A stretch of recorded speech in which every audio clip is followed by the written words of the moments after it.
ত্রিপুরা মথা কইছে এনসি বাবু ত্রিপুরাল্যান্ড, আমরা কিন্তু ত্রিপুরাল্যান্ড না, আমরা গ্রেটার ত্রিপুরাল্যান্ড। একেবারে বাংলাদেশের মনমোহন সিং ওই গুয়াহাটি থেকে একটা অংশ, আসাম থেকে মিজোরাম থেকে নিয়ে গ্রেটার বড় এক রাজ্য বানাইব, দেশ বানাইব। ত্রিপুরা উপজাতি যুবকরা তো এসব কথা খুলে খুশি হয়, কয় ঠিক আছে।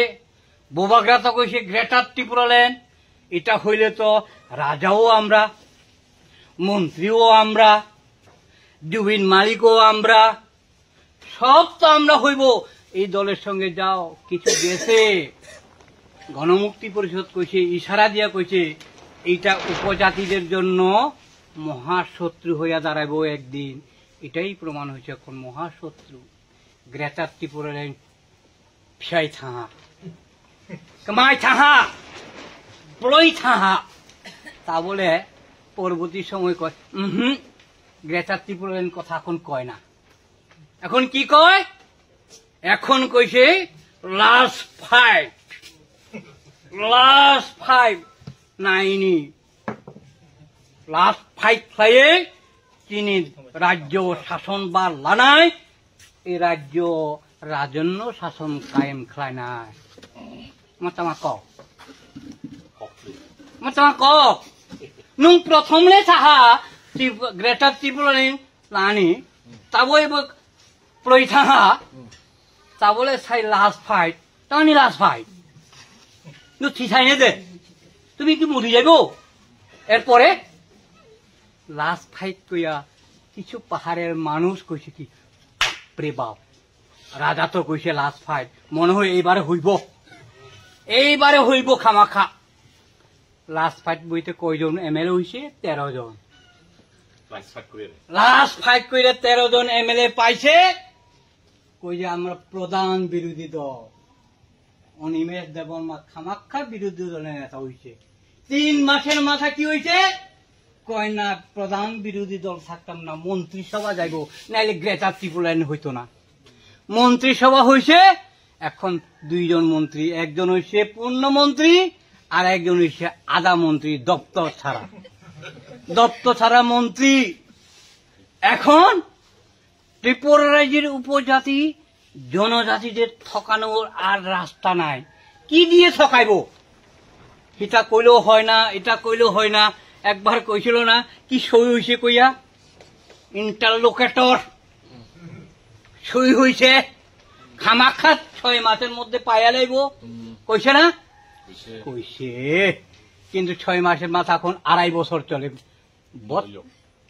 ফ্লিক থাহা ফ্লু বুহি তুহা তো ব্রগলে বিষে চাজিয়া এখন ব্রগনি বিষে চানি বাই তা করক ওখানায় ঠিক খাই হা বুবাগ্রা তাম্বা সাহা তা বলে সাহা বাংলাদেশে ফিরোয়নি, বাংলাদেশের যত ব্রক ন কি ফিরো নাই নাইলে মত কর কি কইছে হে হেতের বইনে যখন কংগ্রেসের মধ্যেই বুথে দাঁড়াইছে এমপি সময় কি প্রজ্ঞা দেবী সিং তারে যখন বুথে দাঁড়াইছে সে তখন কংগ্রেসের মধ্যে সভাপতি, জনসভাপতিতে দাঁড়াইয়া কয় ত্রিপুরা রাজ্যের মধ্যে বাঙালি পাহাড়ি মুসলিম সব এক হইয়া উন্নত করতে হয়ে গেলে পরে কংগ্রেস আমার বইনের বুথ দাও, আমার বইনের বুথ দিলে বাঙালি পাহাড়ি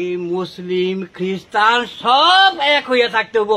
বুবাগ্রা এখন মোথা হইছে কই যে না মুসলিম তারারে দৌড়াও আর অন্য জাতিরারে অবৈধ থাকলে পুটকি মধ্যে বলে লাল করিয়া মারিয়ে বাংলাদেশে পার করো। এখানে কইছে না, সাবরুমে কইছে না, কই যে এমনি হইতো না, চিনলে পরে ধরো ব্যাট দিয়ে ফুটকি বইটা লাল বানিয়ে পাঠাই দাও। একটা মানুষ কই রকমের কথা কয়, একটা মানুষ কই রকমের কথা কয়। কংগ্রেস থাকলে একরকম, এখন মোথা হইছে আর এক রকম, মোথা মইতে এজিসি মইতে সরকারে গেছে আর এক রকম। ত্রিপুরা রাজ্যের মধ্যে এজিসি যদি ক্ষমতা না আয় ত্রিপুরা সানি বাই মংসা খাই মানিয়া করতে গেলে পরে এডিসি লাগে, এডিসি লাগে কইয়া এডিসি মানুষ দিয়া দিছে 18 জন এমডিসি, পূর্ণ মন জমা দিয়ে হয়েছে সিএম। এখন কি হয়েছে, এমডিসি বাবুরা, এখন এমএলএ বাবুরা। আমরা এদিকে গেলে দেখেন ভালো ভালো গাড়ি, স্করপিও, ভালো দামে গাড়ি চড়ে, টাকা কইছে কি পরে আমি জানি না, মনে হয় বৃষ্টি মতো পরে টাকা, নাহলে একেবারে মাটি মতির থেকে উঠে, বাসকুলোর মতো মাটি ফাইটটা ফাইটটা উঠে মনে হয়। এলাই বালা বালা গাড়ি চড়তে পারে, আর আমরা তো পারি না, আমরা দুর্নীতিগ্রস্ত না। এখন গ্রামে ত্রিপুরা মোথা নেতারা, বিজেপি নেতারা যদি যায়, ওই আগে কইছিল যে নসাইতে পাইব, ওই একজন আসাম রাইফেলের মাঠের মধ্যে কি সুনীল দেউদর না সুনীল গেউদর, আমি কমু এটা গুরুদর না তরুদর না খেউদর, খেউ কইছে না, এই নাম্বার লিজিয়ে মিস কল করলে রোজগার মিলে যায় গিয়ে, কইছে না, কইছে তো। এখন যদি এই নাম্বার টিপ, নোটিশে পড়, তাইলে হে তারা এইসব কথা কইছে। রেগার 340 টাকা দিব কইছে, কইছে না, কইছে। চাকরি তো আর কথা নাই, বছরে 50,000 হইব, কথা নাই। এখন বামপু সরকার দেয় না, মানুষ কইছে হাসা হাসা দিব মনে হয়, বতি দিছে। এখন বিজেপি নেতারা গ্রামে ঢুকলে, ওই যে আমি কথা কইছে, তোমারে রাস্তা করে দিব, তোমারে ঘর বানাই দিব, তোমারে পুকুর করে দিব, 1 নাম্বার সব 1 নাম্বার দিতে খাতায় গিয়ে পড়াইছে, আর জায়গাটা কিন্তু সব 1 নাম্বার। এখন কোন নাম্বারে কাজ হয় না, কোন নাম্বারে কাজ হয় না।